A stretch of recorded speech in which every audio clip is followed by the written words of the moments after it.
2011 Victoria floods. High-intensity rainfall between 12/14 and January 2011 caused major flooding across much of the western and central parts of the Australian state of Victoria. Several follow-up heavy rainfall events, including Tropical Low Yasi, caused repeated flash flooding in affected areas in early February in many of the communities affected by January's floods. Many of the towns were previously affected by floods in September 2010, however the 2011 event was more severe, affecting at least 4 times as many properties, with thousands of evacuations being called for by the State Emergency Service. As of 18 January, more than 51 communities had been affected by the floods. A total of over 1,730 properties had been flooded. Over 17,000 homes lost their electricity supply. The floods forced VicRoads to close hundreds of roads, and train services were also disrupted. The floods devastated farms with 51,700 hectares of pasture and 41,200 hectares of field crops flooded and 6,106 sheep killed. The Victorian Employers' Chamber of Commerce and Victorian Farmers' Union initially estimated that damages would amount to hundreds of millions of dollars, but the Department of Primary Industries later calculated a damage bill of up to $2 billion. Kevin Parkin, a senior forecaster with the Bureau of Meteorology, said Victoria is experiencing one of its worst flood events in its history after a week in which rainfall totals have been smashed in parts of Victoria. Bureau of Meteorology senior forecaster Terry Ryan said it's the worst flood invest in Victoria in their history as far as our records go in terms of the depth of water and the number of places affected. The Premier of Victoria, Ted Bailey, has described it as one of the biggest floods in the state's history. Background: the strongest La Nina event since 1973, which fueled the extensive flooding across Victoria in September 2010, brought wetter conditions across eastern Australia, including the 2010-11 Queensland floods. An already soaked state had the wettest January in its recorded history in January 2011. A deepening low-pressure trough over southeast Australia, fed with tropical moisture from the monsoon across the state as well as northern Tasmania, southern New South Wales and eastern parts of South Australia. During the downpour across the state, flash flooding occurred in places such as Halls Gap and Beaufort, resulting in damage to businesses and homes. However, it was not until the downpour began to subside and fair weather returned that the accumulated water caused waterways across the region gradually to swell.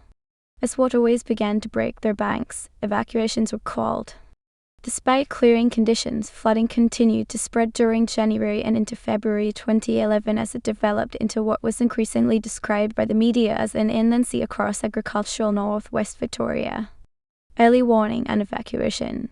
Rising rivers led to evacuations in many other towns in central and western Victoria. Allansford and Jubilee Park. 10 people evacuated on 16 January to Archie Graham Centre. Frank Street and Station Street sandpacked.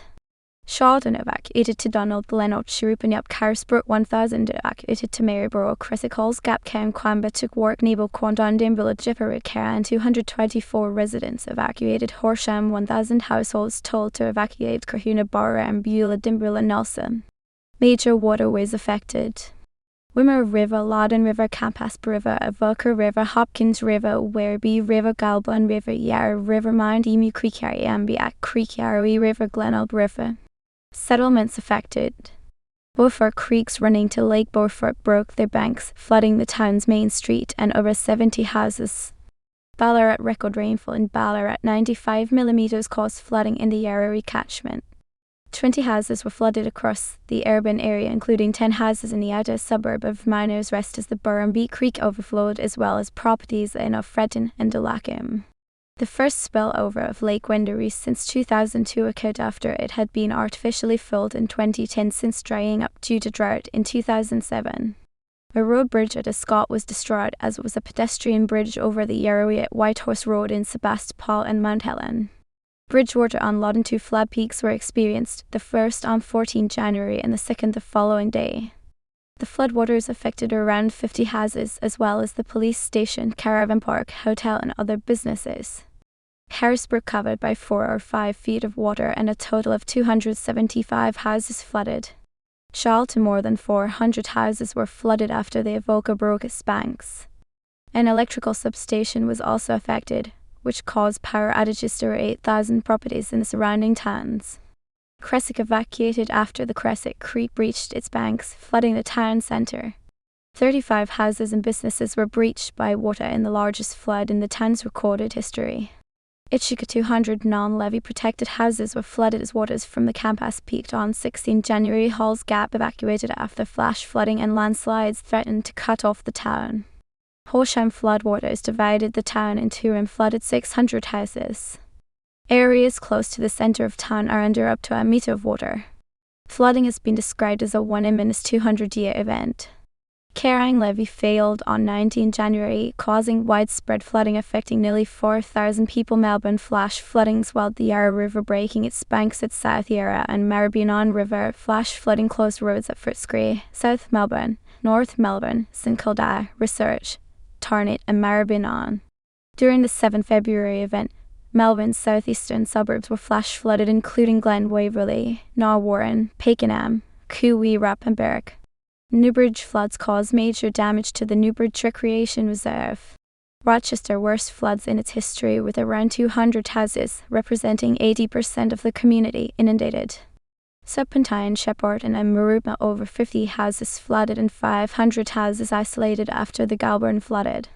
Skipton split in two, about 1 meters of water through the main street of town, flooding the pub, supermarket and pharmacy. A total of 9 houses and 20 businesses were flooded. The town was previously affected by the 2010 Victorian floods. Swan Hill, Warwick Naval. Road closures.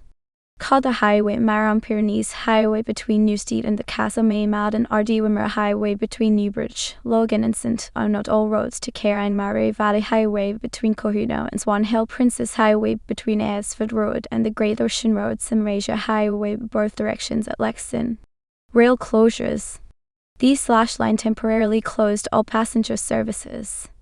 Unshire Railway Line, Deniliquin Railway Line, Ararat Railway Line, Malshire Railway Line. Power outages. Flooding caused power outages across the state, including areas supplied by the Charlton substation, which was directly affected by rising waters.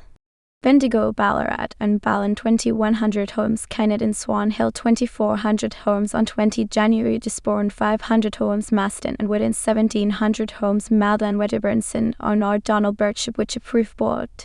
Deaths. On 18 January, a police diver found the body of a boy who went missing in a flooded billabong off the Goulburn River. On 17 January at Shepparton in northeast Victoria. On 5 February, the death of a man after falling off the roof of his Glen Waverley home trying to stem a leak was attributed to the flash flooding. Response. The Australian Defence Force ADF assisted the Victorian State Emergency Service fixes for 14 January 2011. The South Australian State Emergency Service sent the deployment team over to the emergency base in Horsham, working up north along the Yayambiak Creek.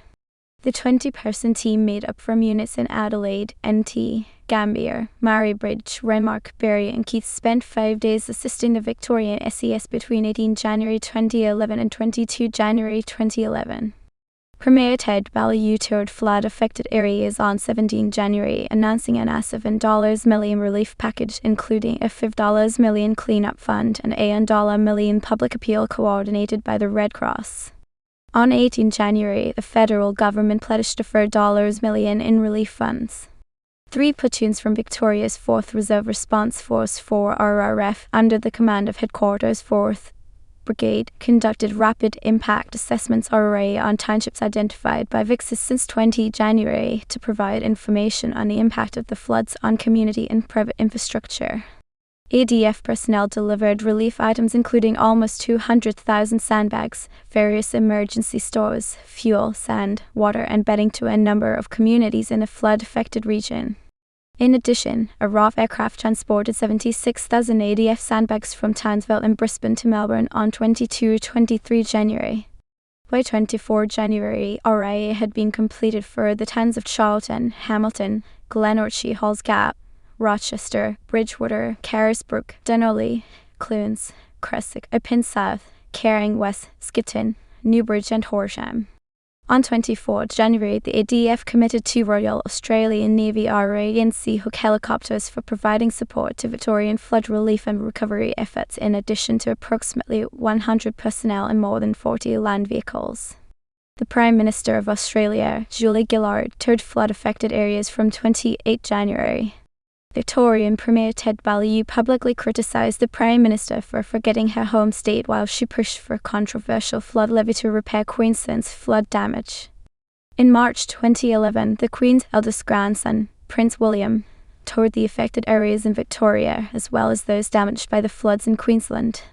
In April 2011, Scouts Australia's Victorian branch replaced its traditional Hardley hiking event with the Hardley Project, where hundreds of Venture and Rover Scouts assisted residents of Charlton, Rochester and Maribyrnong in the continuing cleanup effort.